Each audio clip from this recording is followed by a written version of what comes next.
Are you listening? Damn.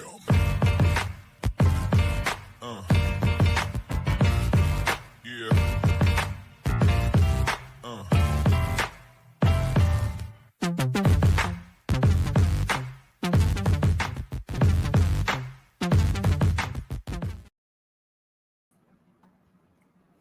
Hello and welcome to another episode of the Damn Podcast. I'm your host, Angie Machado. Join with me this week is Davis Doan and Spencer Newell. Cass is once again unavailable today, but fellas, how are we? We're doing good. Yep. Good. All right. Oh, we mixed it up here. When I added you guys back to the screen, I mixed up where we were. So good to see you. We're going to be talking a little bit about the Beavs' big win against Washington State. That 10-7 victory got a little chippy there. So I think we see a new rivalry starting there. We're going to talk the rest of the season, 3 more games on the football slate, do a little talk about the football coaching search, where that's at what we're hearing, kind of rumblings and rumors there. Talk some basketball. Men's basketball kicked off last night, Monday night. Women actually kicked off Sunday. We're going to talk some men's basketball today. They eked out that win against North Dakota State last night. I was watching it. Some good and some bad. I think we can talk about a little of that. And then we have some really good damn questions today. So I'm excited to get into those as well. It might not be a full hour show today, but we're going to have some fun. So let's talk about that Washington State game. Just kick it right off. 10-7. We're going to start with Spencer. What did you like about the win? Oh, man, the defense showed up, and they, when Jaheim Patterson said after the game, he's like, hey, this goes out to Trent Bray. Like that, I don't know, that encapsulated just the fire that the defense had the other night, because like we knew what Trent Bray was for a defensive coordinator. And I feel like they ran with his energy, even though he wasn't on the field. And that was impressive for sure. Davis, you and I were both in the press box. Did it feel like that defense was maybe the first time we'd seen the Trent Bray, like the true Trent Bray defense that we'd seen maybe in a year and a half? Yeah, we talked about that too. Yeah. I mean, we're like, this defense is all over the place, and just they had swagger. Like they had that just fired up after every play. And I mean, they were all over the offensive, or like they were all over Washington State's offense. Yeah. So was the defense your big takeaway too? Yeah, it was my main takeaway. It was fun to see that swagger. And like I said, it got a little chippy. There was them talking and some jawing going on. Top performer. I'm curious. Davis, who would you give your top performer game ball to? I mean, I'd say it's split between 2 players, but I'm going to give it to Hankerson. Okay. But I think the other player is Spencer, will say. And if he doesn't? Jaheim Patterson. Yeah. I mean, let's go. I mean, couple picks, like he was just all over the ball in almost every play that he was in there. We got a special one in that kid for sure. Yes, we have comments. So if you guys are watching this live and you want to jump in the comments, definitely pop in. Scott Stewart, Jake Hedberg had a massive man crush on Takari Hickle the last 2 seasons. Glad to see Takari perform and show what Jake was so taken with. Yeah, Takari actually, I mean, if you guys have been watching the damn podcast for a while or reading Beaver Blitz, Jake, we joke about our guy. So beginning of the season, my guy was Jaheim Patterson. That I was like, he's the one to watch. Davis, you were Shamar. Is that your guy? And Glasper, right? Yeah. Spencer, I don't know if you had a guy. I'm Skylar. I'm a Skylar guy. Yeah. Yeah. So Jake was always Takari. And as soon as he got on that train, Takari went down with that ACL tear. So he missed like an entire year. So it was good to see. Shamar had a great game, though. He had back-to-back sacks. You had the 2 picks from Jaheim. Takari was causing massive disruption. Just a lot of really positive takeaways from that defensive performance. Offensively, yes, Hankerson. I ran the numbers yesterday. Oregon State only had 184 yards of total offense. Hankerson had like 132 of those. He had 71.7% of the Beavers' offense. Is that wild or what? That's insane. Yeah, that's nuts. So we did see Jabari start. He did go out with an injury. Malik came in. I would say the offense didn't do a whole lot, really. I mean, well, it's obvious from 184 total yards. There were down the stretch, though, that final touchdown drive, Malik connected, amazing reception, Taz Reddicks, and then Hankerson tore off a big run and capped it with the touchdown. Okay, so here's my question. This week, Sam Houston, assuming Bari's ready to go, which as of Monday, Coach Akey said that he was practicing. Who do you start? Davis? I'd say still give it to Jabbar. I mean, Okay. He didn't play great, but he was like consistent. He was 10 of 15, only 33 yards. But I mean, just the factor of him being able to run just extends plays and makes the defense have to worry about that and just opens up our offense. Okay, Spencer. Yeah, I mean the saying if you have two quarterbacks, you have none kind of thing. Yeah. I think it would be nice to eke out every bit of Malik Murphy that we can. And I feel like starting Jabari is probably the right move. But we're looking at Sam Houston. We're a huge favorite. Like let's get Malik some more confidence back and let him sling it and see if he can start building, toward the next two games. So I feel like we're gonna see a combination, but I bet we see Malik a little more this week. Okay, and then in the chat, Steve Donnie says, "Is it Tia time? Do we need to see Jabari play again this season after the apocalyptic first half?" And that's another question. Is it time to start seeing Tristan Tia? He could preserve his red shirt. He's played in one game, I believe, so far. Yep. He could still play. So that's another question. And then Scott Stewart did ask, he thought Jabari might have come into the game injured. I do think there was maybe a foot injury. And I'm saying that because of the way Akey answered a question after the game. He had said something about he aggravated his foot or his ankle or something. So I don't think it's anything super serious, which is why he's practicing. But it could have been why he wasn't maybe as quick to tuck and run as we've come to see. Do you think that next game in Pullman is going to be just as chippy? Davis? Yeah, I think so. I mean, are we going to see fists fly? I think so. After the game, I saw Kai Wallen. He tweeted about he tagged Wazoo football. Yeah. And talked about one of their. I don't remember what player. It was one of their tight ends. Yeah. He was apparently had some words for Kai. And one thing I noticed was Noga for Washington State was getting into it a little bit too, and I wonder how much of it was directed, like the Beavers directed it towards him, or if that was a non-issue. But it seemed like Noga was around when the chippiness started to happen. Yeah, no, and I think that was part of the deal. Jeremiah Noga, former Beaver, went to Washington State. That was, and somebody mentioned that in the post game, and I don't remember if it was Jaheim. One of the guys mentioned that Noga, they had just more back and forth. They know each other. They know each other's hot buttons. So, but I also know when Noga went down injured, it was an Oregon State player that was motioning to the Washington State sideline to get and he looked fine, but he had been down for a minute and. It was an Oregon State player who was motioning for their medical staff to come out the field. So, interesting. Yeah. So, yeah, I think there's some good-natured and some maybe not so good-natured. Sometimes it's good-natured and it doesn't sound too nice, but some of the trash talking. Okay, rest of season. We got 3 games. Last home game is this Saturday versus Sam Houston. I watched Sam Houston on Friday night. Dude, they're bad. Bad. I expect Oregon State running backs to have a lot of yards. Now watch them come out in a tear and totally look like a different team. But that's what I saw. Spencer, what are you thinking about this game? I think Hankerson is going to inch way closer to 1,000 yards, and it'll be nice to see Cornell get in there. I don't know what Salah's status is, but yeah, they're going to run all over those guys. Yeah, Salah, I know he has been dealing with turf toe this season, which what in the heck? How does turf toe just kind of come up this season is like. I mean, NFL, everybody seems like they're having turf toe.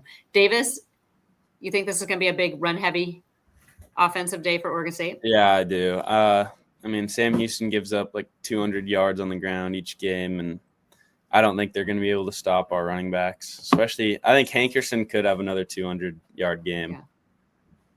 Do you think we see more Cornell though, or the other guys? Yeah, I think we'll see more of him, but I think if Hankerson played how he's played the past 3 weeks, I think they're just going to keep feeding him again.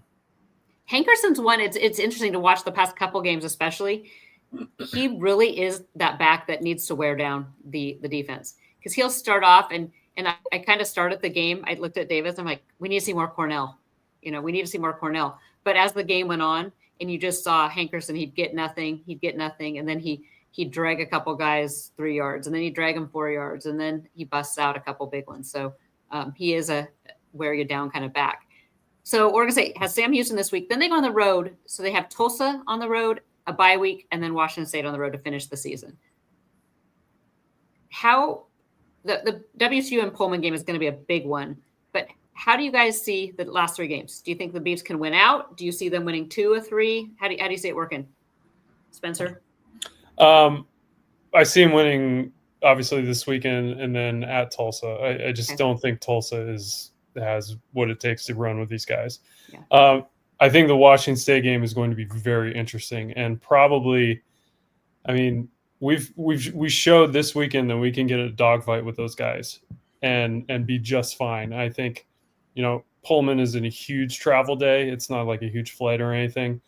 Defense travels. I just think that defense is going to keep clicking, and they got in Zevi Eckhouse's mind, man. He didn't look like Zevi Eckhouse normally does. So I like that.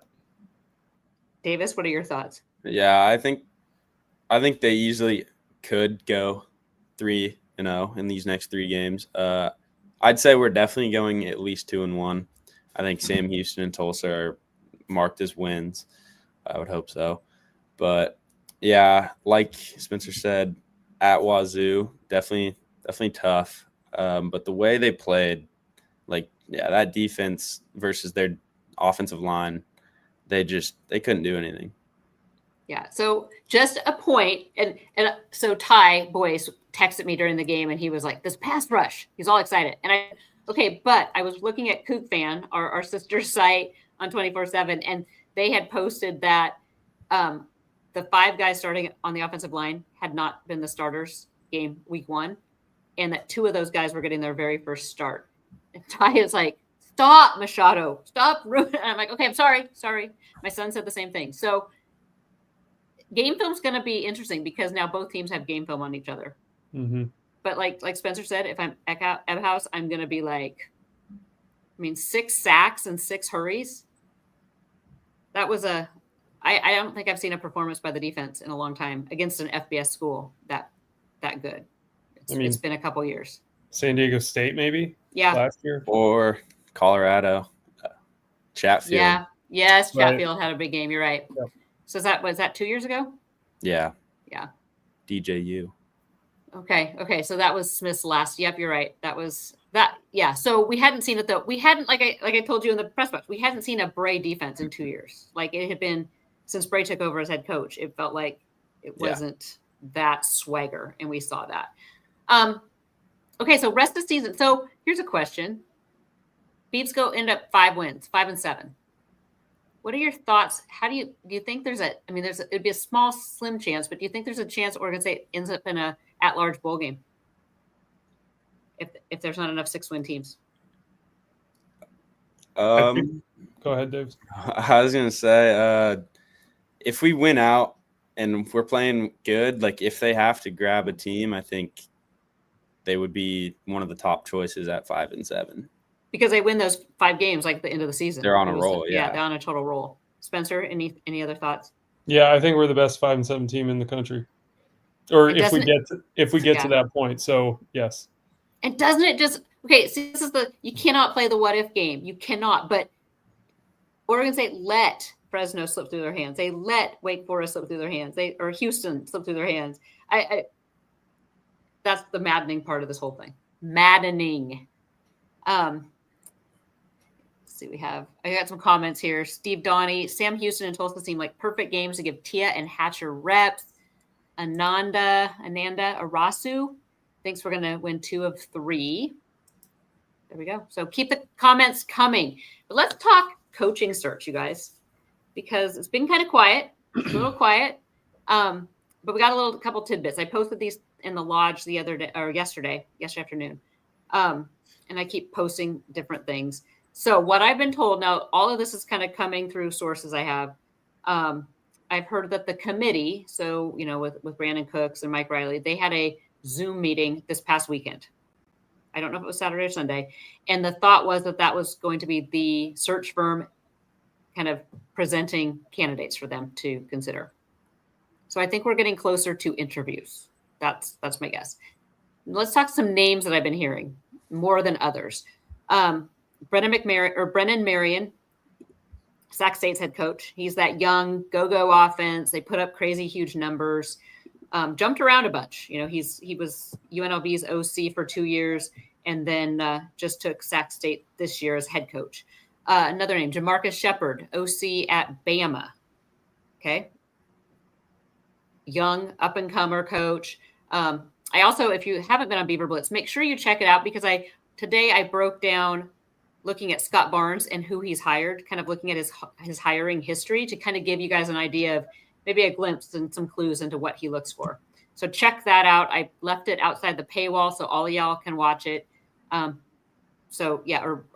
read it. So definitely check that out. So Jamarcus Shepard, Paul Christ is a name I keep hearing. And I know in the lodge that is not a popular choice. He's been out of coaching for several years, has head coaching experience, however, has been at Oregon State twice during his tenure as OC, won a lot of games at Wisconsin before he was fired. So someone to keep an eye on. And then I have some what-if scenarios, because these are names I'm hearing. So what if Coach Smith was let go by Michigan State? And I've heard some wild things, like his agent's already trying to work out a buyout to reduce Michigan State's buyout and then reduce what Oregon State would pay him to bring him back. Thoughts on that? What if Justin Wilcox leaves Cal? Heard that name from like 3 different people, guys. So I know you're probably like, what? But it has to be discussed because I'm hearing it. And then what if Luke Fickell is let go by Wisconsin? So let's talk about this, guys. Okay, Davis, what are your thoughts? Just let's start with the Marion, Shepard, and Christ. Thoughts there?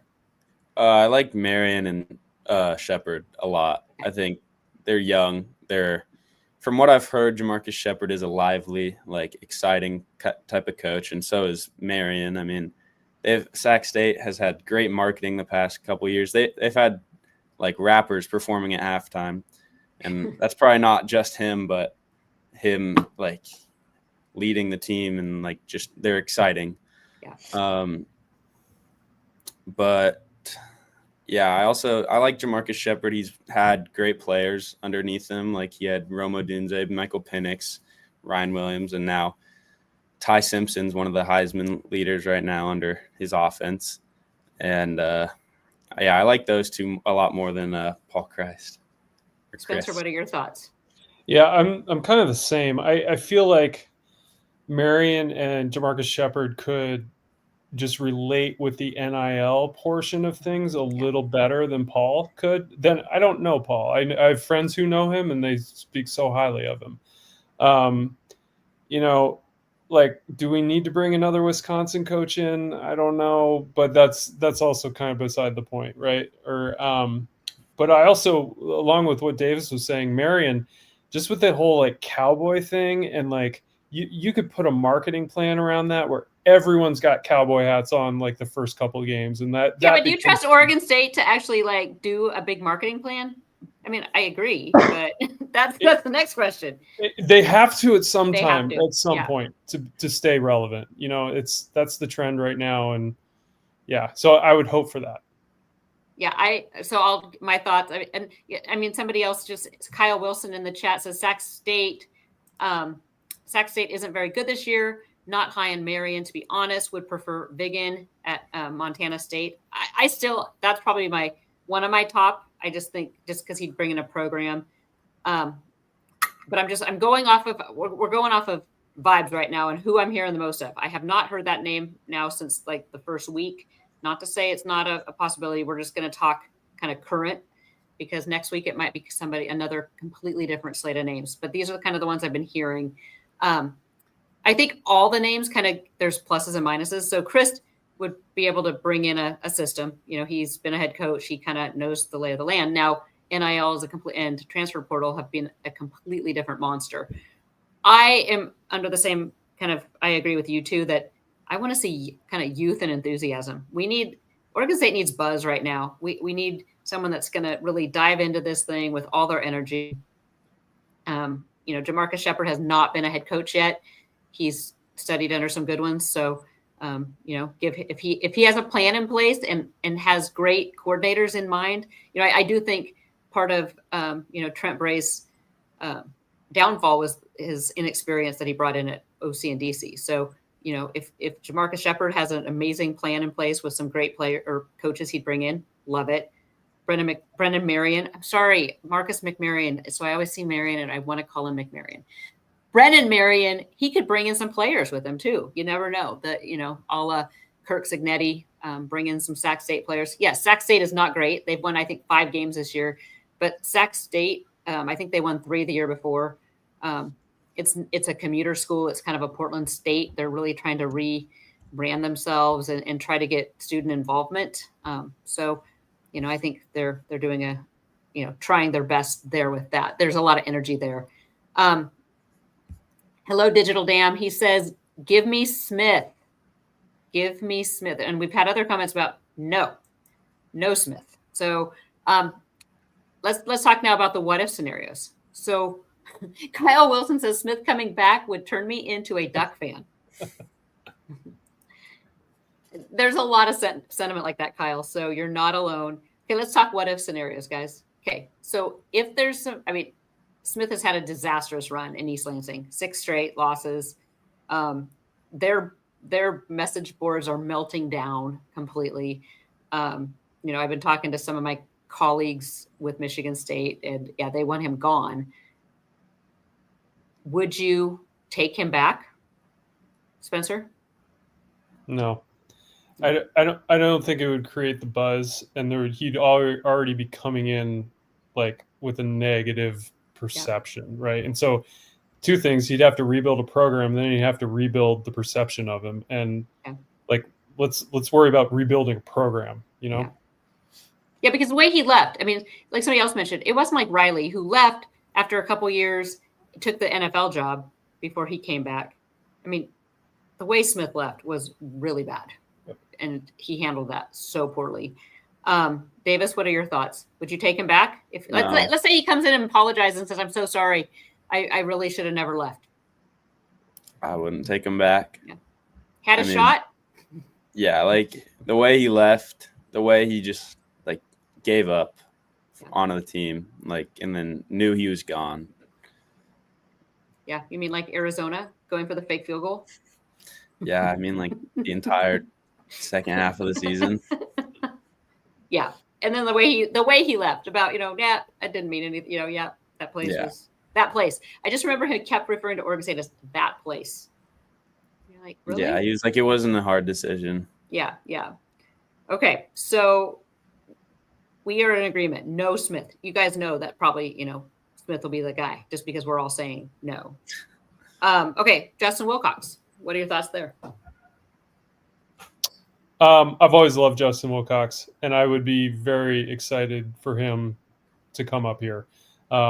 He's got such a solid reputation. I think he's been working with the GM, I guess Ron Rivera. They have a unit down there that's working together. And not saying he brings Ron here, but I've always loved the way he approaches the game and approaches coaching. So I'd be high on that for sure. And JKS as a QB. Oh, okay. Yeah. Sorry. You never know if that could work.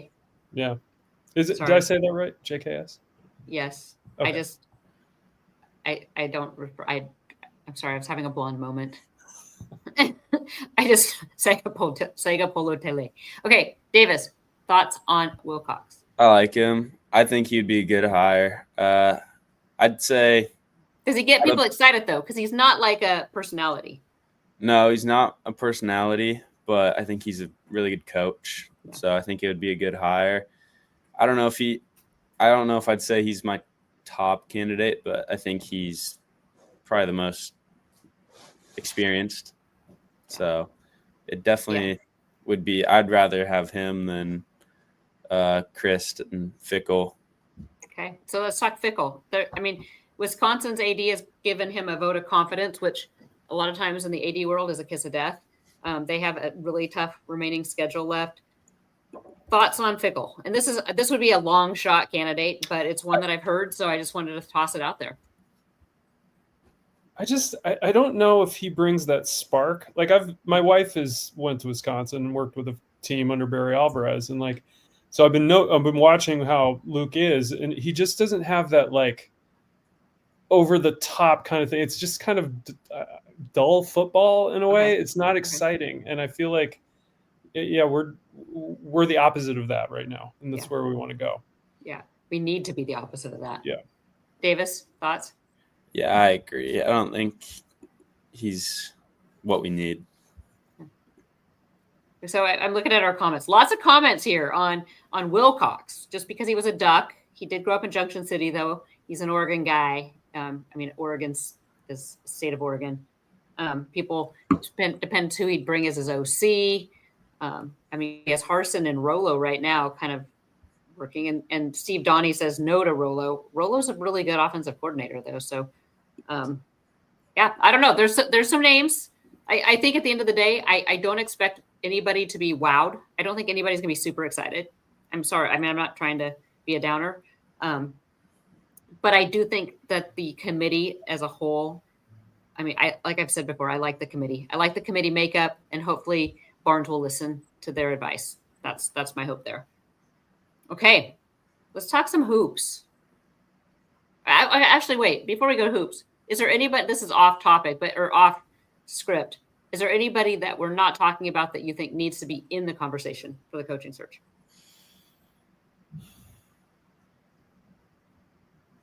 Not for me. Not for you? Okay. No. And we have a lot of names on the hot board. Yeah. Okay, let's jump to hoops. So, Spencer, you have followed this team now for over a month, working on backstories. And if you guys have not read the backstories, definitely be reading them because they're so good. We had Yak Yak yesterday. Great stuff. Eked out a win. Were you surprised, Spencer, that it was as close, a 2-point game? No. And I say that because, within the first 10 minutes, he had rotated 10 guys. Yeah. So I feel like they're still trying to find their core five, but that core five is probably going to expand to 7 or 8, it seems like. And we didn't even see, I don't think Steve No, in fact, that was one of our questions, people were wondering if he was injured. Yeah, and I don't know that, but I feel like what we learned was this is JoJo's team. Yeah. And when it matters, you put him in and you give him the ball, and he proved it. So no, I'm not entirely surprised. Sure, there were times last night when I was like, oh, really? But again, he was rotating so many guys out. So that will only get better and more like.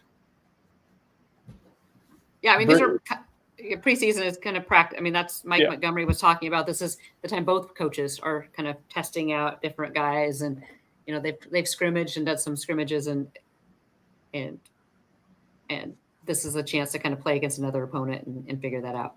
The one surprise, I was surprised that Matias started, but I was pleasantly surprised because he knocked a couple threes off right away, and that again, I think that just shows the depth because we know Dez and Kez and JoJo are going to step up on the guard position. So I'm still positive on all these guys. Okay. Davis, did you catch any of it? I know you had obligations last night. No, I wasn't able to watch it. I started following it a little bit in the fourth on my phone, but what I was surprised, was something wrong with Christie? Yeah, because he didn't play much. He only had 2 minutes. Yeah. I haven't heard anything. as far as I know, he's healthy. He and I have communicated over the last couple weeks, and he's been gung ho. I think it was a matter of the other guys, like Tinkle wanted to see what the other guys could do, knowing that Malcolm was such a good shooter. Yeah, because that was one of our damn questions was about Steven and Christy, because I kept saying, where's Christy? So yeah. I'm still learning the roster myself. So it's gonna, the threat on blitz was kind of up and down, and I think there's a lot of people that are cautious right now following this team, but I think that depending on how they grow, it could be a fun season. Areas for improvement, Spencer. I'm gonna kind of let you lead this just because you've been following these guys so much. Where do you want to see maybe the next jump on Friday night when they play again? I want to see JoJo be more of a vocal leader role. Like there was no defined vocal leader like Polo was last year. Yeah. And so I think it's JoJo's to take. And I feel like once he takes that and he becomes the floor general, then this team is really going to gel. So I'll be at the game on Friday. So I'll definitely be looking at that. Yeah, because it did not feel like there was a guy that was like that point guard leader, right? Right. And that was something Davis and I, when we spoke to Tinkle on Media Day, they've been working with JoJo is being that more vocal leader. So yeah, that'll be a watching him develop, hopefully sooner rather than later. How about hot takes? I know this is Kaz's baby, but do you guys have any hot takes for me? Oh, Spencer does. Let's hear it, Spencer. My hot take for the week is that if any coach is retained by a new coach, it's going to be Rob Akey. Okay. I like it. And I say that because he's like, you remember when Brett Brennan was retained by Gary Anderson, and it seems like that's a good move to retain some sort of continuity with the new staff coming in. And these guys love Rob.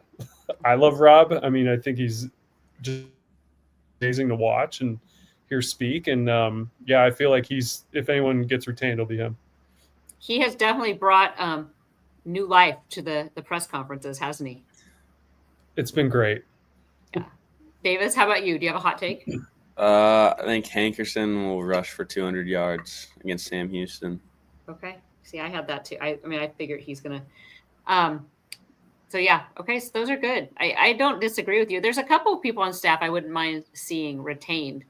But I think Akey just has that it quality that has really stood out.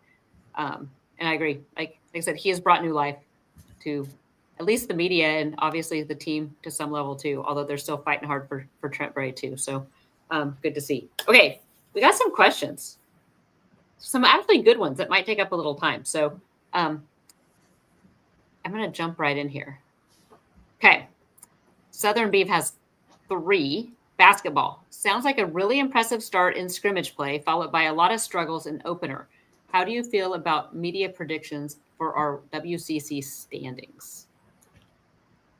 It's too early to tell. And I to be honest, I would rather them just be kind of mid-range in the predictions because it puts less pressure on them. And these guys don't need pressure. They need to gel. And so don't even worry about the standings or the preseason stuff. No. Preseason was they 8th?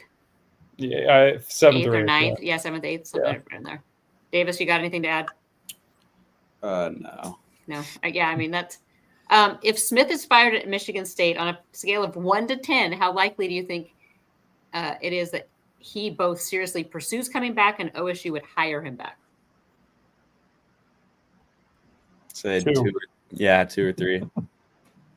Yeah. See, I just think, there's a crew though that think that would be the move, and if they could do it on the cheap and get him to come back, with Michigan State paying part of his buyout. Steve Donnie says disagree on men's basketball. They need to be under huge pressure. Okay, but I'm sure they're putting pressure on themselves. They have to play loose. They have to play. We see what happens when people play tight. It's not usually good. Okay, so this is a good one too. This is a third one from Southern Beef. There's a ton of coaching carousel movement at the moment. A lot of people say that is bad for Oregon State, but it is also a lot of candidates that could help us. Is a large pool good or bad for our search? I think it's good because it's going to shake the coaching, like the coordinator coaches a little bit more, I think it's going to widen our pool of, like Hugh Freeze going from Auburn. Now, maybe our Auburn's OC and DC now candidates. Like, it just kind of opens it up. So I think we're in a great spot considering all the firings that have been happening. I mean, there's competition for those, but Davis, what are your thoughts? I agree. I think it's better. There's more coaches out there with there's 11 plus head coaches been fired already. And so you're right, because then the uncertainty with the coordinators then is up in. Yeah, there's gonna be a bunch of coordinators and not necessarily following, but maybe even moving up into head coaching positions. So then those head coaches now need to go somewhere else. True. It reminds me though too. We have competition in the hiring. So Colorado State, I would say, is a peer level looking to hire. I know Eric Morris's name has popped up several times. The North Texas's coach. I would absolutely have him on my list, like 1,000%. I just haven't heard him even remotely mentioned with any of my Oregon State ties. And I've heard, some rumblings about him at Oklahoma State, which kind of makes some sense just proximity wise. But that's the other thing. You have some with more openings, you have more competition, but also a bigger pool. I agree. I think it's a good thing. I think you have more choices. Scared of the Beaver. If you had to pick a new head coach for the Beavers based just off the candidates on the hot board, who would you pick right now? Davis, you want to go? I would pick Brent Vigen. I think he's just a proven coach. Like, he has a great record there, and they've been a good FCS team since he's been there. I think he knows how to coach. Like, these other guys are a lot of coordinators. So an actual head coach and just moving up into a bigger role, I think he would be the best fit. Okay.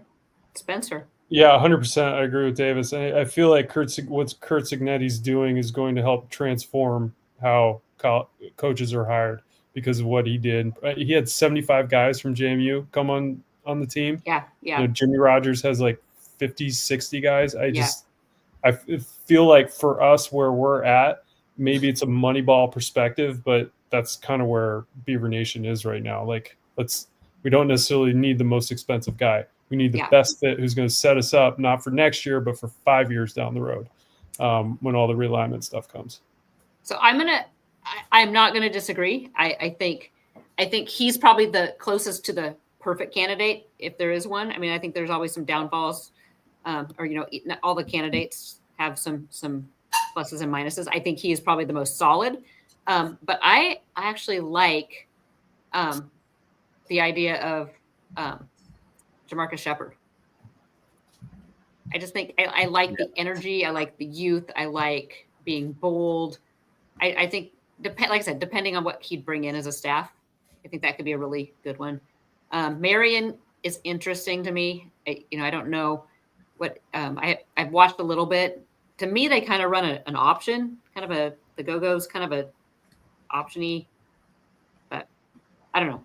I'm kind of on the Jamarcus Shepard train if I'm not getting like an Eric Morris or a Vigen, because if you get a up-and-comer, energy and youth, no read more like this guy coached at Oregon State 20 years ago, let's bring him back, or this guy coached at Oregon State 3 years ago, let's bring him back.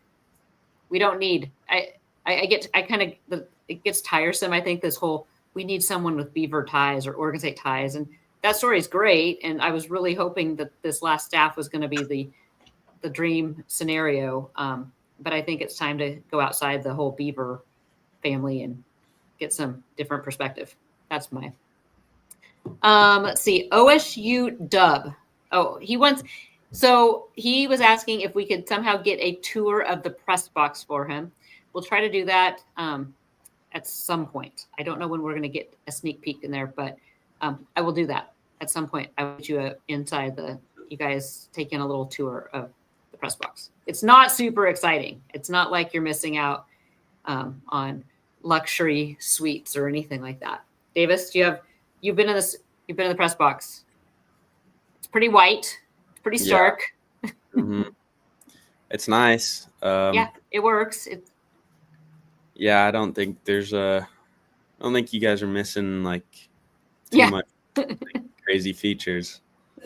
There's a fridge that has water and Gatorade in it. But watching Mike Parker react like live, that's pretty awesome. I mean, yeah, he's down the row, but there is a window. So Yeah. when he gets really worked up, we can watch him pound on the glass and things. But yeah. It's priceless. Yes. Although I did see him get worked up last night in the basketball game. That was actually comedy too. That last play when Tinkle was trying to call the timeout. He learned a valuable lesson though from the new rule. Tinkle did in a great time, because that would have sucked if that came later in the season. Okay. This is the question I've been waiting for, because I think it's a really good one. Idaho Bee fan, you're the new head coach and have enough NIL money available to pay and keep one current player from each position group next season. Okay, this is good. Who are you keeping? Who are you paying to stay in the program? Okay, quarterback. Who are you keeping?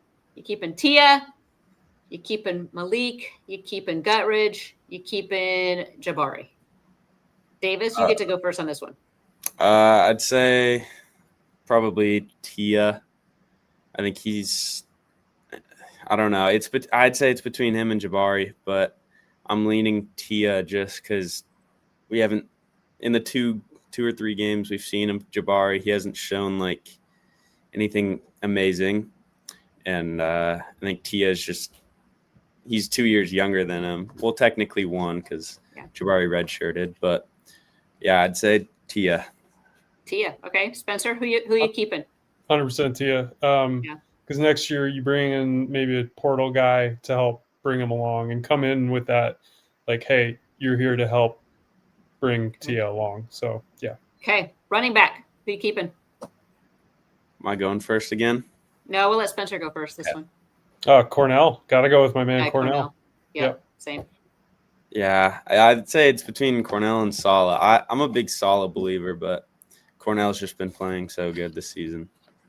Okay, so Davis might be trying to split that one. I'll go with Cornell. Okay, wide receiver. And I'm going to throw out, there's a chance that I've heard that Trent Walker has an extra year. Okay, if he has the extra year, I'd go with him. But if not, I'd say Malachi Durant. Okay. I'd go with Darius. Okay. There you go. I think Darius. We've forgotten about him. Yeah, we've forgotten about Darius. Tight end. Let's go. Let's see, Davis. Spencer goes first this one. Jackson Bowers. Okay. He was getting chippy. It was great. Yeah.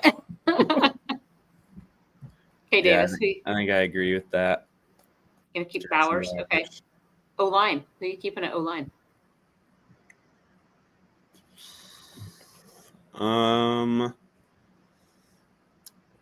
Not even sure. I'm so bad at O-line.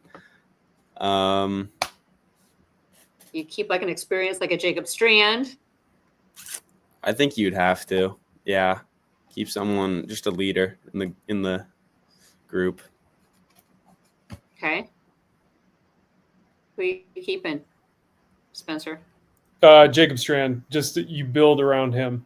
I think he's a very not one of the young guys. You're not keeping like Noah Thomas or coaches love No, him. I feel like you just got to build around. If there's one guy to do it, build around. It's Jacob. Go Jacob Strand. I can't argue with that. Okay, D tackle. Davis. Oh, We're just gonna go Davis because I can't remember from Davis. Defensive tackle. I'd say Tavita. We just didn't get to see much of him all year. Like he's been hurt in a couple games, and the way he played in camp showed like I thought he was gonna have a breakout season. Okay, you're gonna pay Pomea, Spencer. Pomea. I agree with Davis. I hate to be boring, but I think he's the guy you build around. I'm going JoJo Johnson. Sorry guys. I'm going JoJo Johnson because I think he's got so much potential. Yeah. Okay, edge, outside linebacker. I'm going to go with Shamar. Your guy. You got to go with your guy. Okay. Shamar. Is it Mikkel? Miko, I think. Mikkel. I agree with Davis. I think he's just, I think, again, that's another guy you build around and you lock up and bring back. I like him, but I'll just be different and say Zakaya. Saiz. But I'm not going to be mad if you spend my NIL money and get Shamar. So, okay, linebacker. I'm going first on this one. Yeah. Okay. I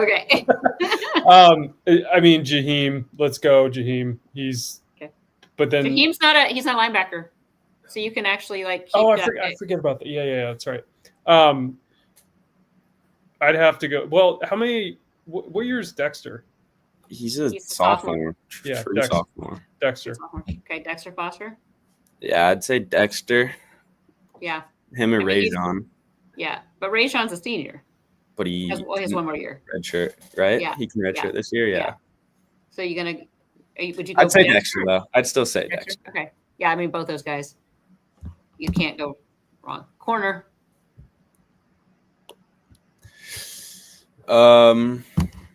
I'd say, I mean, I don't know the availability with Exodus, so I'm gonna say it doesn't sound Trey good. Glasper, yeah. I'd say Trey Glasper though. Glasper, okay. I don't want another Jamad McCoy situation where he leaves and goes off after he's done really well. Okay, so you're locking up Glasper. Spencer. Same. Yeah. Except I know what Spencer would do if he somehow could lock up Skylar for like another year. Well, I'll be Skylar. I'd give him a lifetime deal, but whatever. Yes. Okay, safety. You can have Jaheim here. Yeah. Jaheim for sure. Yeah, I'd also say Jaheim. He does have that body type, though. He's long, like an outside linebacker. But God, you guys, we're kind of boring. Kind of like boring. The same crew. I tried to be a little different, but okay. I think that's all we got. Beavs take on Sam Houston this weekend, 7:30 kick. It is Parents Weekend. I know Davis is going to be there with his. Is it Dad's Weekend?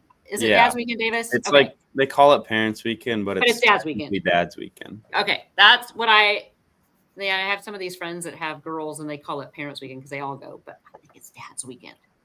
And if my kiddo, which I think Jack's going to Oregon State next year, let's just say it's going to be Dad's Weekend. I won't be going. Anyway, Beavs will be taking on Sam Houston. I know they really want a huge crowd, so if you can be there, be there. Men's basketball is taking on, who are they taking? Chicago. Chicago, that's right. Friday night, Spencer will be down there in Gill, legendary Gill. We'll be back next week, though, to hopefully talk about another Beaver win and answer some more questions. Women's basketball, too, 3 p.m. on Friday. That's right. Women's basketball, 3 p.m. Friday. They actually annihilated Anchorage, Alaska Anchorage. So we're not going to – it was like 105-24 or something crazy. So we'll talk about them more, I promise, as the season goes on. But wasn't a whole lot to talk about. So until next week, he's Davis. He's Spencer. I'm Angie. We'll be back next week for another episode of the Damn Podcast.